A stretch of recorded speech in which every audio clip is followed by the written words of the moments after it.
Bonjour, bem-vindos, bem-vindas a todos para esse novo evento do Consulado Geral da França em São Paulo e da Aliança Francesa de Florianópolis. Hoje é o penúltimo evento desse ano sobre essa temática dos oceanos e a gente já fez várias mesas redondas, conferências sobre pesca artesanal, sobre arte e ciências.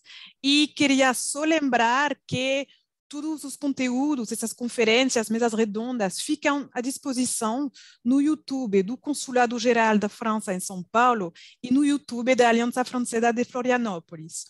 Hoje, o meu evento muito especial, porque a gente tem a sorte de ter a presença do grande Luiz Felipe de Alencastro, que acabou de nos apresentar sua relação de amor, quase, entre Brasil e França e sua experiência muito particular com França também.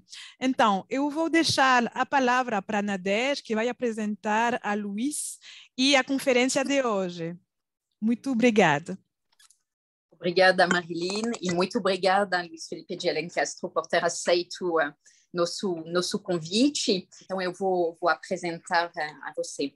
Então, Luiz Felipe de Alencastro é professor na Escola de Economia de São Paulo, da Fundação Getúlio Vargas, e ele é professor emérito da Sorbonne. Luiz Felipe de Alencastro tem vínculos fortes, como Marilyn falou, com a França. Ele possui graduação no Instituto d'Études Politiques d'Aix-en-Provence e tem doutorado em Histoire Moderne e Contemporaine da Universidade Paris-Ouest Nanterre. Alencastro ensinou na Universidade de Paris 8 de Vincennes, na Universidade de Rouen e foi professor catedrático de História do Brasil na Universidade Paris-Sorbonne Université agora, durante mais de 10 anos. Luiz Felipe de Alencastro é especialista em História Econômica. Sua obra é fortemente influenciada por Fernand Braudel. No seu livro, O Trato dos Viventes, Formação do Brasil no Atlântico Sul, ele se debruça com a circulação e o comércio de homens e mercadoria entre Brasil e Angola, mostrando, primeiro, o quanto o Brasil era ligado à África e, segundo, como o Atlântico Sul deve ser considerado como uma área em si, um espaço cultural e econômico distinto. E, com certeza, o Luiz Felipe de Alencastro vai falar sobre isso, esse Atlântico Sul, o que significa, como devemos pensar esse espaço tão específico e as relações entre Brasil e África. Então, com isso, eu deixo a palavra para Luiz Felipe de Alencastro. Obrigado, Nadege Medi. Obrigado, Marilyn Pelican. Eu fiquei muito contente com esse convite, pouco pelas razões que Nadege e Marilyn já disseram. Eu contei para elas também que eu tenho uma ligação afetiva, eu sou catarinense e tenho uma ligação afetiva com Florianópolis, onde eu vou frequentemente, aliás, descansar na Praia dos Ingleses. Eu tenho parentes ainda aí. E essa relação com a França, que a Nadege falou, que é uma relação contínua, porque eu ainda tenho 2 doutorandos que vão defender tese nesse mês de novembro na Sorbonne. Um, aliás, que fala muito do Atlântico Sul, do Atlântico em geral, mas do Atlântico Sul em particular. Bom, esse texto que eu estou me baseando aqui num texto que eu redigi por uma plataforma digital, que é um dicionário, uma espécie de enciclopédia sobre o intercâmbio de culturas atlânticas. É um projeto grande, onde está envolvido uma equipe francesa, uma equipe da USP, uma equipe brasileira. Eu estou na Escola de Economia da Fundação Getúlio Vargas, então eu represento o Centro de Estudos do Atlântico Sul, que eu dirijo, que era o centro que eu dirigia, que eu criei e dirigi na Sorbonne. Quando eu vim para cá, eu trouxe essa ideia do centro aqui para São Paulo. Essa plataforma vai ser inaugurada esse mês, eu depois mando Então, vocês vão dispor do link dessa plataforma inserido aqui durante essa palestra. Essa ideia do Atlântico Sul, a primeira coisa, porque não parece evidente, o Atlântico Sul, no sistema náutico da era da navegação à vela, a era da navegação à vela, que começou no começo da história da humanidade e acabou bruscamente no meio do século XIX, concretamente com a construção do Canal de Suez. O Canal de Suez foi aberto em 1869, é a maior obra de engenharia da Revolução Industrial, é uma empreitada privada francesa, é uma coisa muito interessante de vários pontos de vista, mas do ponto de vista da história da navegação, ele foi feito para ser cruzado por navios a vapor. Então, o fato que ele tenha sido concebido e fabricado na era do vapor, porque ele pode ser fabricado também porque havia uma estrada de ferro ao longo da construção do canal, isso permitiu dragas e todo um equipamento movido a vapor que facilitou a escavação do canal, mas, enfim, é o fim da navegação à vela. Isso marca o fim da navegação à vela. É claro que continuaram havendo grandes barcos à vela, inclusive é um belo barco francês, o mais ilustre da Marinha Francesa, é o Belém, talvez alguém já tenha visto, é só procurar Belém, o nome da capital do Pará, que foi feito por um chocolatier, um fabricante de chocolate de Nantes, e é o maior veleiro do mundo, um dos maiores hoje em atividade. E ele foi lançado ao mar em 1890, quer dizer, bem depois da abertura do Canal de Suez, quer dizer que a construção naval ainda continuou com a navegação à vela depois. Mas, enfim, marcou o fim de uma era. E durante esses, então, 300 anos que vão, quase 300 anos que vão da descoberta do Atlântico Sul por Cabral até o fim da navegação à vela, todos os capitães, os cartógrafos da Europa e das Américas sabiam que o Atlântico Sul era um sistema náutico diferente do Atlântico Norte, um sistema náutico específico. Não era uma continuação.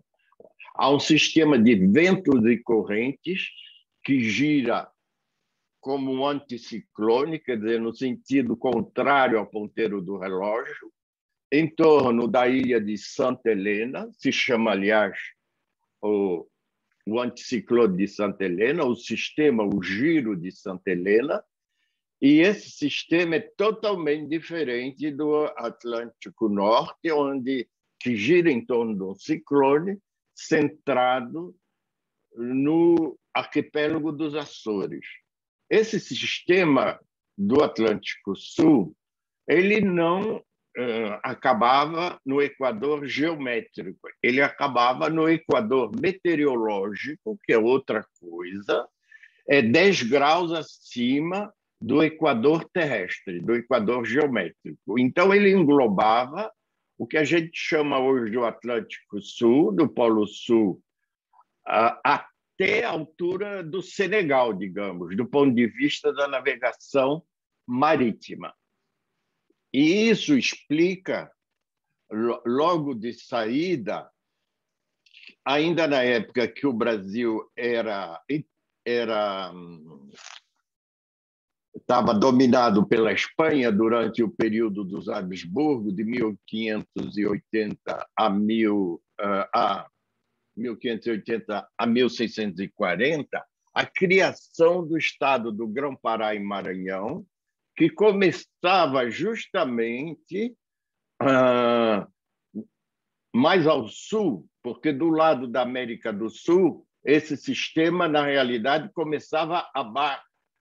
parava abaixo do Equador. Ele parava mais ou menos onde é o Rio Grande do Norte agora. Então, todo o sistema de navegação que vai do Rio Grande do Norte para cima é guiado pela corrente das Guianas, a corrente das Guianas que vai de leste a oeste, vai para o Caribe, por isso que ela se chama corrente das Guianas, e tornava essa parte do Brasil mais próxima da Península Ibérica, de Lisboa e da Espanha, do que o outro sistema centrado na Bahia, que é o Estado do Brasil. Então, isso a gente aprende no colégio, mas ninguém explica. Aliás, ninguém explica que o Brasil tem a maior costa nacional atlântica, o que é essencial para entender isso, porque é uma coisa muito subestimada no Brasil, o interesse pela história marítima. Eu tenho me envolvido muito nisso e vejo que as pessoas, os colegas, inclusive economistas, juristas e tudo, ficam surpreendidos, para não falar dos historiadores. Os historiadores sabem, mas isso não é muito ensinado. O fato é que o estado do Grão-Pará e Maranhão, que era uma divisão administrativa portuguesa totalmente diferente do estado do Brasil, como, por exemplo, do lado espanhol, a colônia, o vice-reino do Peru era diferente do vice-reino da Nova Espanha, eram coisas diferentes. Isso foi necessário fazer porque o sistema de ventos que guiava a navegação para o norte do Brasil era complexo. Resumindo, era muito fácil ir da Bahia para o Maranhão, mas era infernal voltar do Maranhão para a Bahia. Tinha que se ir quase na altura da Ilha da Madeira e pegar aí o ciclone dos Açores para voltar. Então, esse era um sistema, e por isso que se deve falar de América Portuguesa, não de Brasil, porque era mais complicado do que isso. Eu não tenho muito tempo para falar nisso, mas é para dizer que era uma região com dois sistemas de navegação e, portanto, de comunicação com a Europa muito diferentes. Esse sistema foi pela primeira vez detectado no descobrimento do Brasil, quando Cabral chega no Atlântico Sul. É a segunda viagem para a Índia. Vasco da Gama tinha ido para a Índia em 98, a primeira viagem marítima do mundo entre a Europa e a Índia. Ele percebe que tem ventos soprando mais a oeste, e ele, na volta, quando ele volta para Lisboa, ele, inclusive, havia gente que participou dessa primeira viagem com Vasco da Gama, e essa gente e o próprio Vasco da Gama vão instruir o Cabral nessa segunda viagem europeia para a Índia, que é o Cabral que dirige, que aí é uma frota militar para tomar posse de Calicut e tal. Ele disse ao almirante para ele navegar mais a oeste, porque havia ventos favoráveis ao longo do que a gente sabe agora que é a América do Sul, que facilitavam a entrada no Oceano Índico. Isso vai se chamar, em espanhol, la vuelta, a volta. Essa navegação, então, é para a Índia e para a Ásia em geral, que contorna o Cabo de Boa Esperança. Ela se afasta da costa africana o máximo possível quando ela está ao sul do Equador e chega bem ao sul. Assim, para ir para Angola, por exemplo, os navios chegavam até a altura de Porto Alegre e depois iam em direção à África, pegavam a corrente de Benguela e chegavam em Luanda pelo sul, não pelo norte. É esse sistema que vai aproximar Angola do Brasil e explica a intensidade do tráfico de escravizado para o Brasil e toda essa presença de colonos brasileiros, que eu chamo de brasílico, porque eram colonos que não sabiam que o país ia ficar independente e ter uma nação que se chamaria Brasil. Ninguém sabia antes que as colônias podiam ficar independentes. Isso só se soube depois da Revolução Americana, em 1776. Antes, não. Colônia é para ser colônia e acabou. Não é para ficar uma nação depois.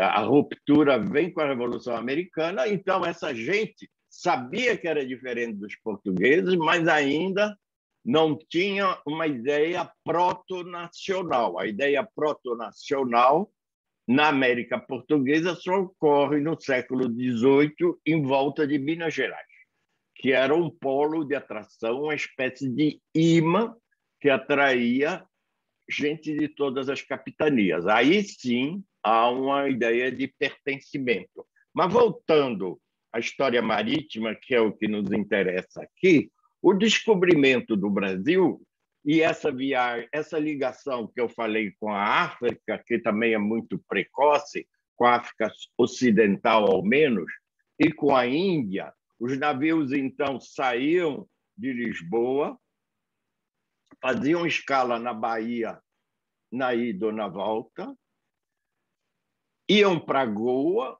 e lá tinha uma outra rota que ia até Macau.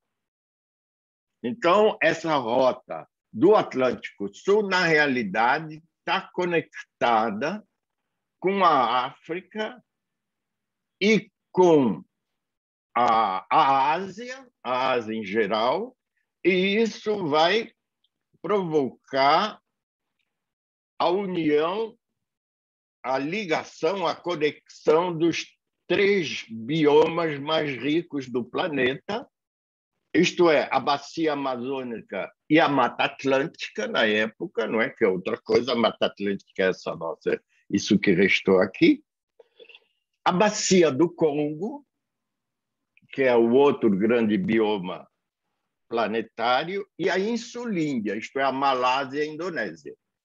E é isso que vai provocar, então, via a navegação portuguesa, e não só, um intercâmbio, primeiro, a esse povoamento africano no Brasil. Eu queria sublinhar, o Brasil foi colonizado pelos portugueses, mas, sobretudo, pelos africanos. De cada 100 indivíduos entrados no Brasil entre 1550 e 1850, durante 300 anos, 86 eram escravizados africanos. 86, 86 de cada 100. Só 14 eram colonos ou depois imigrantes portugueses, porque depois de 1822 há uma imigração portuguesa para o Brasil, que continua e se intensifica. Então, há esse intercâmbio humano, mas há também um intercâmbio de plantas, de culturas, de hábitos alimentares, de gastronomia. Eu escrevi um texto sobre isso no volume de História da África da Unesco. É um novo volume, vocês sabem, é uma história da África da Unesco em 12 volumes, e vai sair um 13º volume agora. Então, a Unesco, a sede é em Paris, e eles entraram em contato comigo, e eu fiz um texto justamente sobre esse intercâmbio alimentar e gastronômico que se instaura nessa época, onde a América do Sul é envolvida pela África e pela Ásia.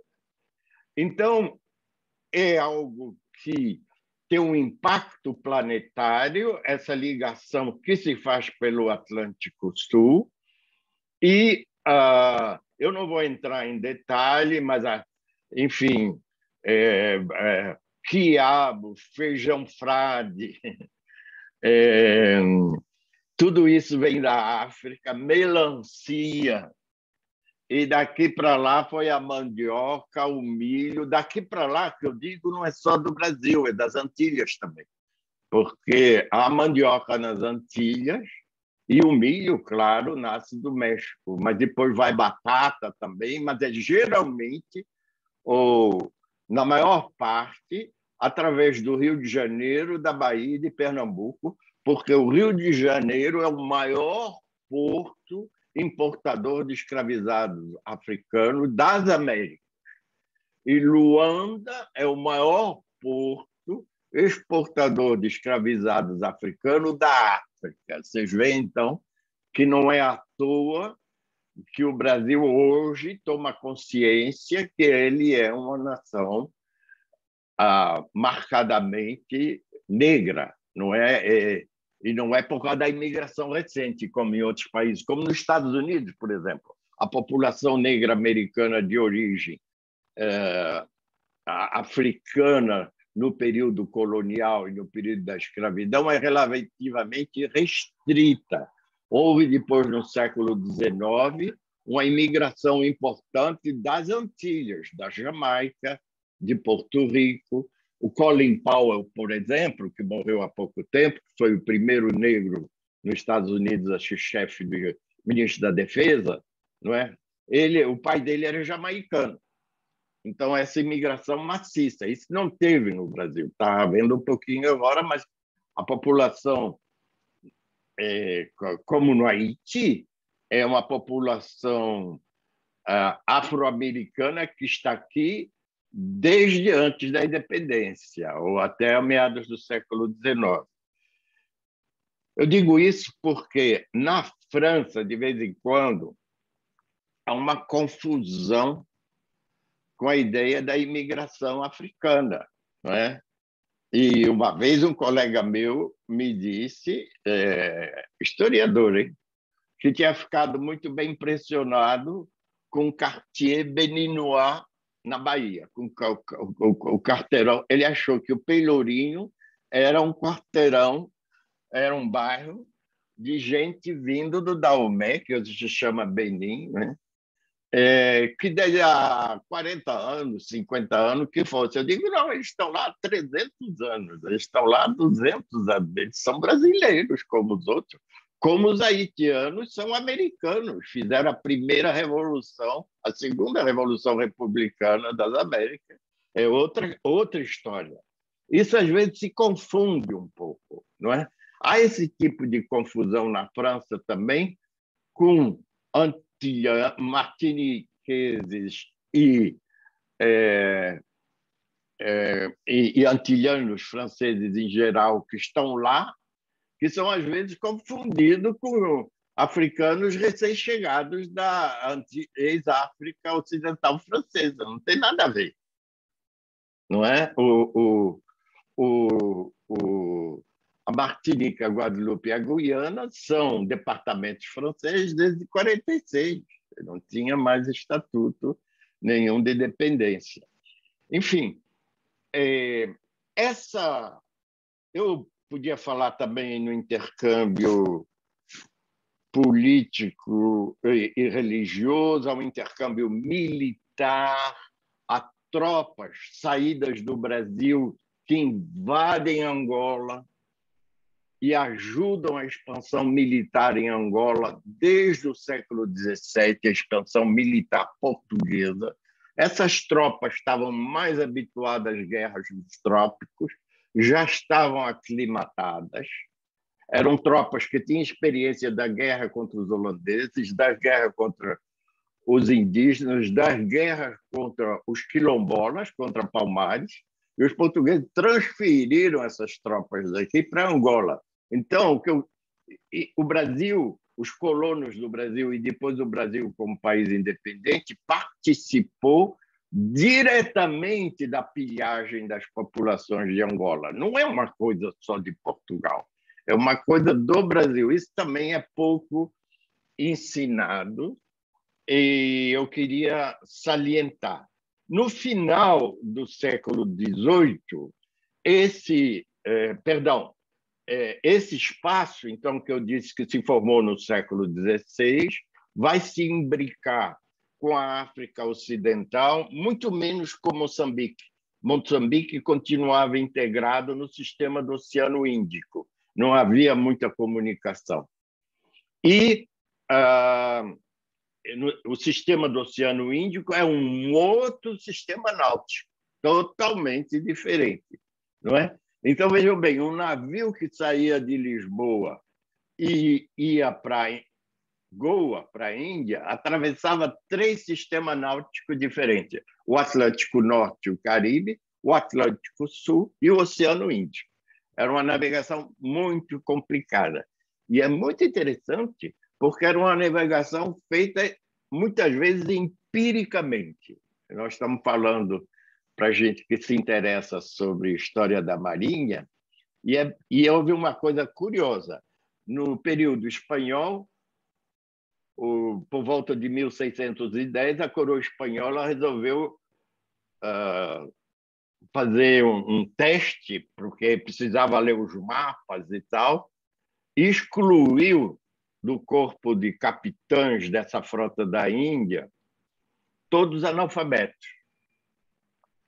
Depois começou a haver falta de capitães e tal, chamaram de volta um tal Marçal, que era analfabeto, e que durante anos levou a frota de Lisboa até Goa e voltou, atravessando esses 3 sistemas náuticos, sem saber ele próprio ler um mapa. Ele se guiava pelos ventos, pelo litoral africano, pela época do ano, mas ele era totalmente analfabeto. Está lá o resultado do teste dele, que ele não sabia ler e escrever. Então, eu acho isso interessante, porque é uma navegação que não deixou também muito traço escrito. O Atlântico Sul só foi mapeado do ponto de vista do lugar, de suas correntes náuticas e da velocidade no século XIX, em 1832, por um oceanógrafo britânico chamado James Rennell, que cartografou pela primeira vez. Mas a rota Bahia,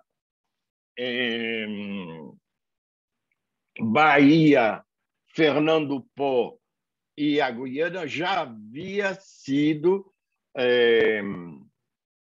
mapeada por cartógrafo, um cartógrafo, inclusive, nascido na Bahia.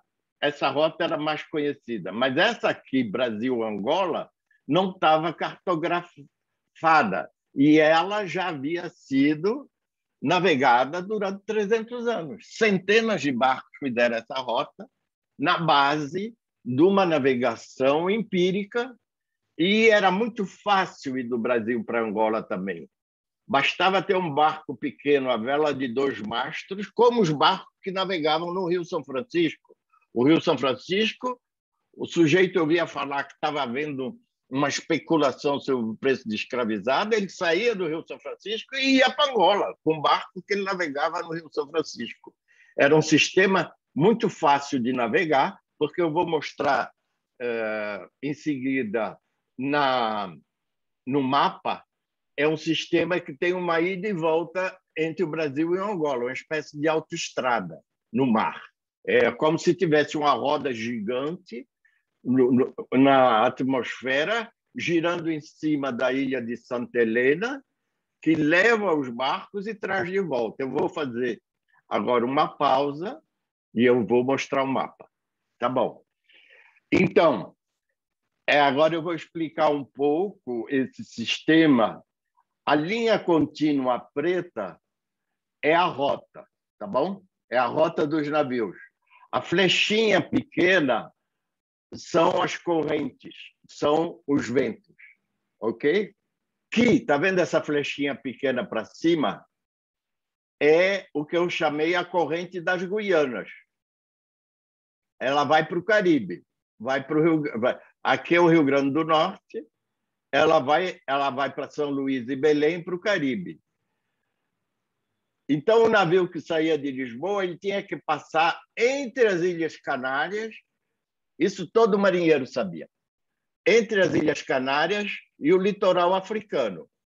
Se ele passasse a oeste, ele ia parar no Caribe.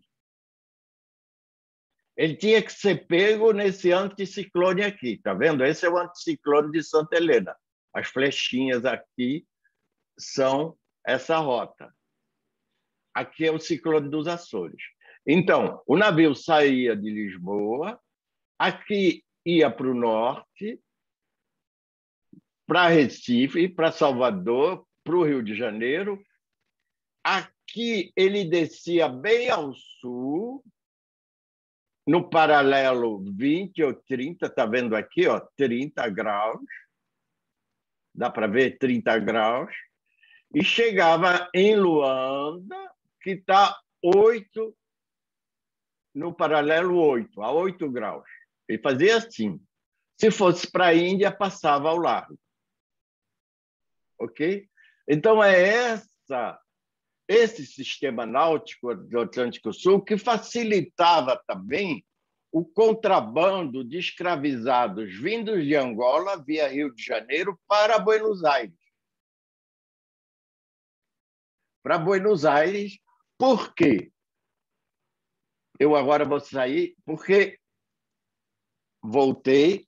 Buenos Aires era o terminal, um dos terminais da saída da prata de Potosí. Potosí, que é na Bolívia atual, que era no sul do Peru, era a maior mina de prata do mundo. Esta prata irrigava a Europa. Essa prata tinha uma grande demanda na China, porque a China, a prata é o metal dominante. Na China, a prata era moeda corrente. O imperador exigia que os impostos fossem pagos em prata e servia também para tesourizar. Então, a prata peruana, boliviana, falando em termos atuais, era contrabandeada em troca de escravizado africano para Portugal ou para Angola, ia parar em Macau e entrava na China. O que eu quero dizer com isso é que o sistema náutico sul-atlântico é um dos eixos do sistema global, o que Brodel chamava de economia imunda. A prata de Potosí servia para pagar, passando por Buenos Aires, Rio, Luanda, Lisboa e Macau, pagava as importações portuguesas e europeias da China, que valiam muito mais, que era seda, que era porcelana, e os europeus, com déficit com o comércio da China, pagavam em prata. Então, não se trata só de uma troca de escravizado, se trata de uma inserção nas trocas entre a Europa e a Ásia também, o que faz com isso tenha sido uma zona de embate muito grande. No final do século XVIII, começa a haver uma intensificação da navegação para o Pacífico, pelo Cabo Horn, e de pesca da baleia. A pesca da baleia, por causa do espermacete, não é? Que era a fabricação de vela, a baleia tem no cérebro uma massa de cera que serve para imersão, né? A baleia é um mamífero, todo mundo sabe, ela tem que voltar do fundo para respirar, e esse sistema da cera é fundamental, ele resfria mais rápido. E isso, então, era utilizado para fazer uma vela quase sem fumaça, puríssima, muito demandada em toda parte, nas casas, nas igrejas, nos teatros, nos bares, antes da navegação, da iluminação a gás, e, é claro, a petróleo. Então, e o óleo da baleia era também utilizado nisso. E foram os baleeiros também, como os traficantes de escravizados, que delimitaram mais esse espaço náutico do Atlântico Sul, como uma coisa totalmente diferente do Atlântico Norte. Porque eles navegavam de Nantucket, em Massachusetts, de La Rochelle, de Saint-Malo, e vinham até o Atlântico Sul para passar o Cabo Horn atrás. Vocês sabem, mas eles estavam atrás das baleias, eles não tinham rota precisa. Eles iam onde estavam as baleias. Então, eles sabiam o detalhe da navegação à vela da região, e isso levou a cartografia a evoluir muito no século XVIII. É nessa época que os franceses, os ingleses e os espanhóis começam a disputar as Malvinas Falkland, Les Malouines. É nessa época que são os marinheiros de Saint-Malo que criam uma base lá. Então, o Atlântico Sul já é um desafio, já é um jogo, já tem um jogo geopolítico desde o final do século XVIII, por causa as Ilhas Malvinas estão situadas na frente do Estreito de Magalhães e controla a passagem de Drake entre o Cabo Horn e a Terra de Graham. Enfim, é a passagem do Pacífico, do Atlântico para o Pacífico e vice-versa, antes da abertura do Canal do Panamá, que é em 1914. Então, para ir para o Pacífico, os franceses, os ingleses, os espanhóis, todo mundo tinha que passar pelo Cabo Horn e daí a luta já militar pelo controle das Malvinas. Isso criou depois um contencioso com a Argentina independente e os ingleses, que até hoje não resolveu. Até hoje não resolveu. Vou falar disso mais ao fim.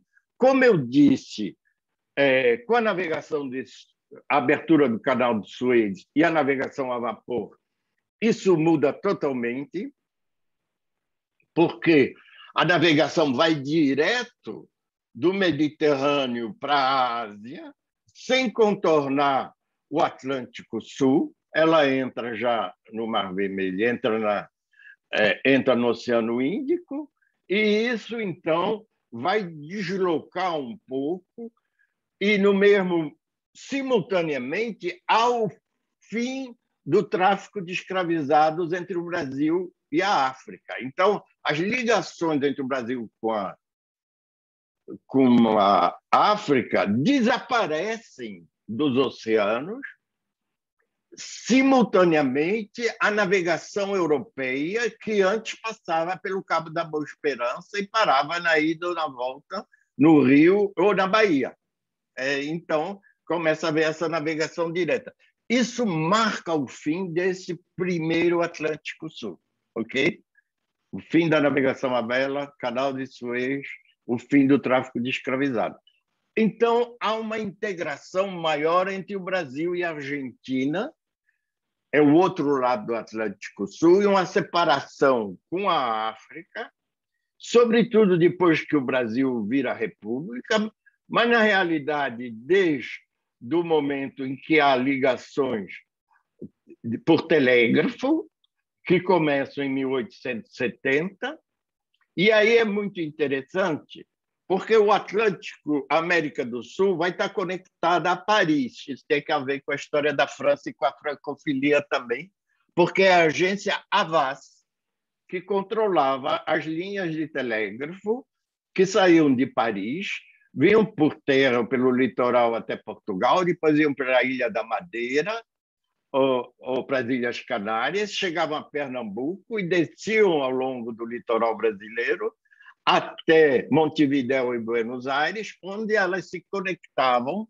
com as linhas transandinas de telégrafo, eu estou falando, que iam aí para o Chile. A Havas, como todo mundo sabe, é uma companhia francesa, então as comunicações eram em francês, integraram mais, então, os países da América do Sul, a França, os jornalistas que recebiam as notícias por telégrafo tinham que saber ler francês. Do lado da África, era totalmente diferente, porque os cabos de telégrafo, as linhas, eram controlados pela Reuters.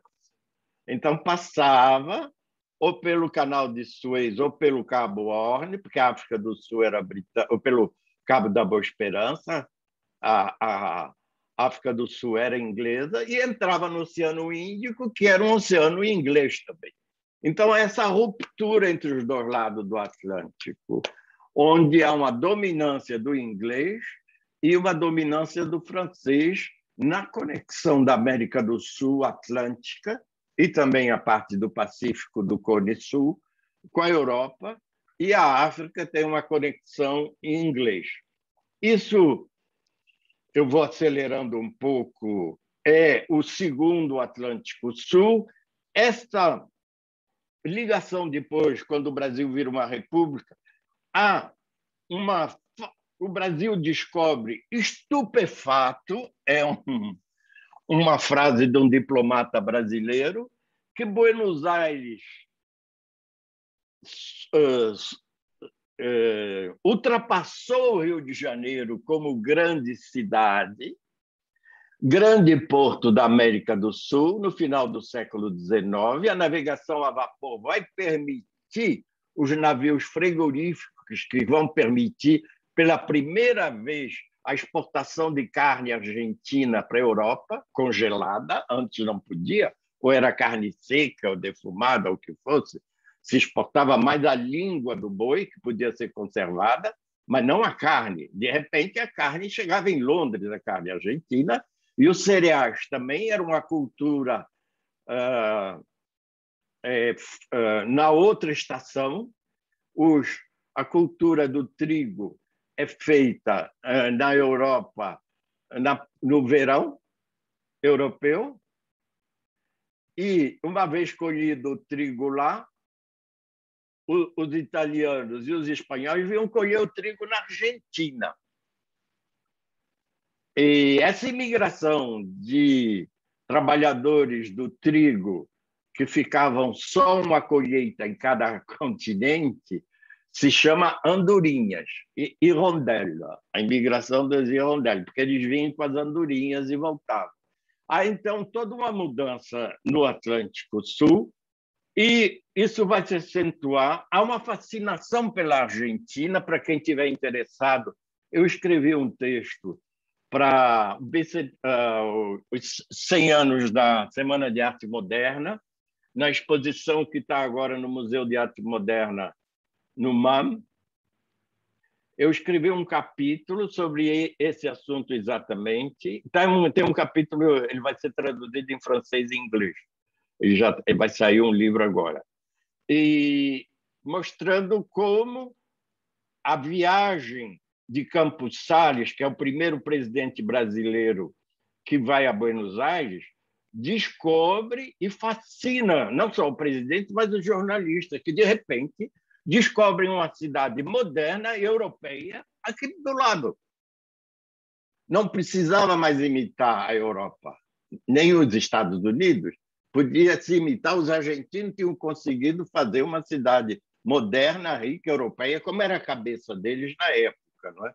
O Lima Barreto, aí que vem a reforma urbana do Rio de Janeiro. Se fala muito do Pereira Passos e do Barão Haussmann, e se esquece o exemplo de Buenos Aires. E isso é também um viés também da historiografia brasileira, que fica achando que tudo veio de Paris. Veio de Paris indiretamente, eventualmente, por Buenos Aires também, entende? Da mesma forma, a descoberta da febre amarela primeiro da erradicação do mosquito é uma colaboração dos discípulos do Pasteur, é toda a história da Fiocruz, isso faz parte da história cultural franco-brasileira, por isso eu estou contando, mas é também médicos cubanos e americanos que estavam combatendo a febre amarela no Canal de Panamá, na construção do Canal de Panamá, onde isso era um enorme problema. Então, você, tirando o Atlântico Sul do horizonte, você não entende direito as transformações que o Brasil teve. E por que há essa transformação no Rio e em Santos? Porque Buenos Aires começou a atrair capitais e imigrantes que antes vinham para o café em São Paulo, mas, dadas as condições climáticas epidemiológicas em Santos e no Brasil, cheio, sobretudo a febre amarela, iam para Buenos Aires. Então, o Brasil foi obrigado a ter uma política de saúde pública em Santos e no Rio de Janeiro para poder continuar atraindo imigrantes, entende? Por causa da concorrência de Buenos Aires. Os italianos foram predominantemente para Buenos Aires, é aí que entram os japoneses no Brasil, sobretudo os espanhóis, mas é aí que tem a reforma urbana do Rio de Janeiro e a reforma urbana de Santos, porque não era só Buenos Aires, era também Montevidéu, mas também Rosário, que era um porto importante, uma cidade importante da Argentina, no estuário do Rio da Prata. Eu agora vou acelerar um pouco. Tem um episódio interessante também, que é as duas guerras dos africâner pela independência, depois da descoberta do ouro e de diamante na África do Sul, dos africâneres que eu digo, são os avós do pessoal que fez o apartheid, não é? Então, a República do Transvaal e do Orange, que eram repúblicas independentes e que combateram os ingleses lá, tiveram muita simpatia no Brasil e na Argentina, porque combatiam o imperialismo e a monarquia. O Brasil republicano e a Argentina republicana. A Argentina chegou a acolher 800 famílias Boer africanas que foram morar na Patagônia, vieram para a Argentina no começo do século XX, refugiados. Então, são episódios importantes que se criam. Depois houve a crise do colonialismo português na África por causa das guerras de independência, onde a ditadura brasileira quase se envolveu do lado dos colonialistas portugueses. Não se envolveu porque o Itamaraty freou um pouco, mas houve operações conjuntas com a Marinha Portuguesa no Atlântico Sul e a Marinha Brasileira. Depois, isso, com o fim da ditadura e a independência dos países da África lusófona, e o fim do apartheid na África do Sul, a África negra independente restabelece novos laços de nações soberanas com o Brasil. Começa a haver de novo o interesse e até uma fascinação no Brasil pela África e, sobretudo, pela África lusófona. O Mandela, depois que saiu da cadeia, veio da longa prisão dele, de 30 anos, foi primeiro aos Estados Unidos e depois veio ao Brasil, onde ele anunciou a candidatura dele a presidente e onde foi recebido entusiasticamente no Rio e em Salvador, em 1991. Então, isso pesou muito nessa reativação desses laços com a África, marcados pela pilhagem da África, e, de novo, agora, num quadro de nações soberanas. Isso intensificou as relações no Atlântico Sul e o século XXI, eu vou terminar aqui, anuncia de novo uma imigração africana livre para o Brasil. Por quê? Porque a taxa de fecundidade no Brasil está caindo. Ela já não... A partir de 2050, a população brasileira vai começar a cair. O número de nascimentos por mulheres em idade de terem filhos já não é suficiente para reproduzir a população atual. Na África é o contrário. A África estão situados os países, sobretudo da África subsaariana, que crescem mais rápido no mundo. Angola e Moçambique têm 30 milhões de habitantes cada. No final do século XXI, vai ter mais gente falando português na África do que no Brasil e em Portugal juntos. o português vai ser uma língua importante na África. E a língua é o motor da imigração. Essa imigração de Angola e de Moçambique vem para o Brasil. Nós temos, então, um encontro de novo marcado com a África e essa intensificação dessas correntes.